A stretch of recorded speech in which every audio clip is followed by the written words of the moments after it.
Return to orthogeek. Death slow marches at 3:30. On the branch of a deformed grevillea, a metallic mauve bird tweets. Inside the morgue, the chill makes hands pale yellow, the same as Odidi's long, thick fingers. He's been nattily dressed up by his father and sister. Olive khaki suit, black socks and tan leather shoes, purchases from a half-closed, guarded nearby mall.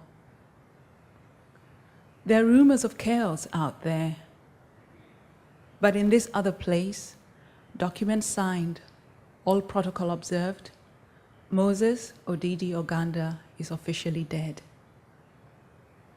Outside, gray skies, darting shadows, a pair of battler eagles, prophet birds like marabou storks.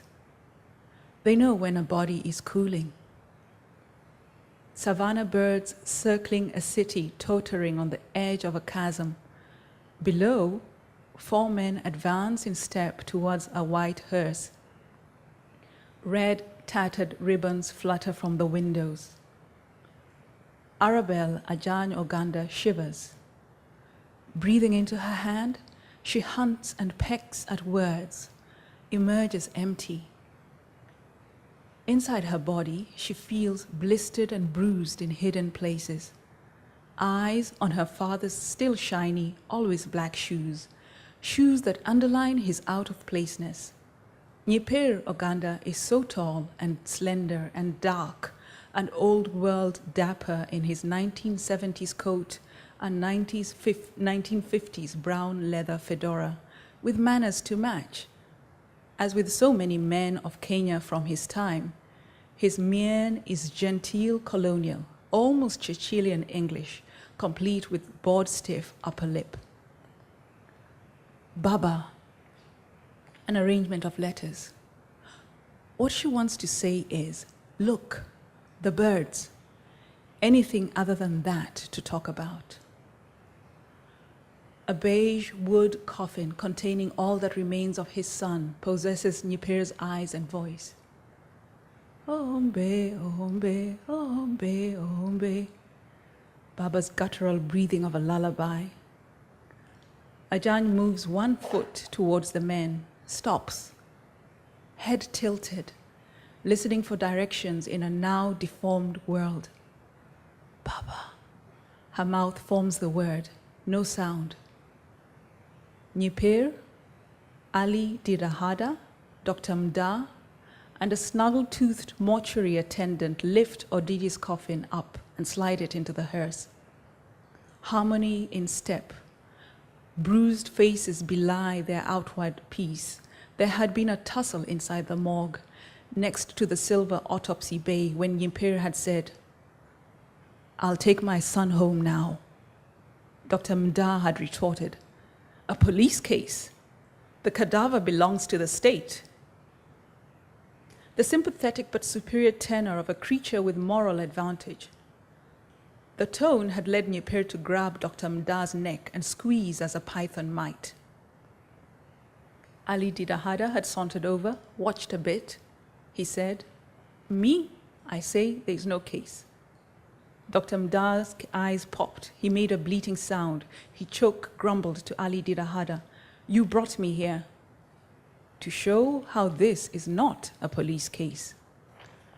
Outnumbered and practical, Dr. Mda found a proper cause of death for Odidi Oganda. Exsanguinations caused by pneumothorax and heart failure. No ill will, Odidi was going home. Distant sirens, disorder approaches, a thump in the hearse's boot, Ajah's body jerks, Odidi's coffin is pale behind the rear window. The driver, Leonard, thin face, bones casting defined shadows, Caron's acolyte, he has wrapped a white handkerchief around his coat's upper arm and assumed a funereal look. It suits his temperament. Earlier, he had brought Ajahn and Nyipir in from the airport in a green saloon taxi. It is gone. A searing ball works its way out of Ajah's throat, becomes a nose tickle and scatters as tears. She scrubs her face dry with trembling hands. Before now was a green car. That was 5 hours and 43 minutes ago. Before now was rained upon earth mingling with smoke and age and dust and sun and cows on her father's coat and her head tucked into its folds in welcome. It was the scent of coming home from far away.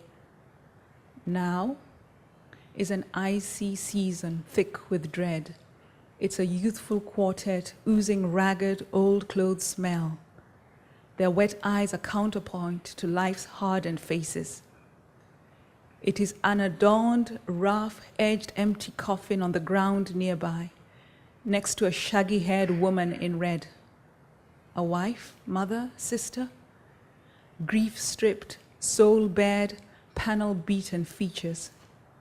Under the weak sun, her look speaks of a hemorrhaging. Ajahn Oganda averts her gaze.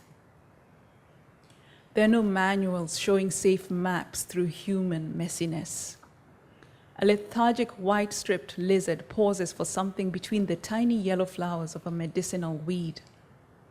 Ajahn sees how her blue-painted toes peep out of absurd dark blue Brazilian high heels, and for half a second she imagines how best to cut them off. Where is Odidi?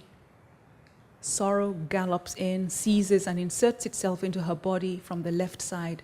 It hooks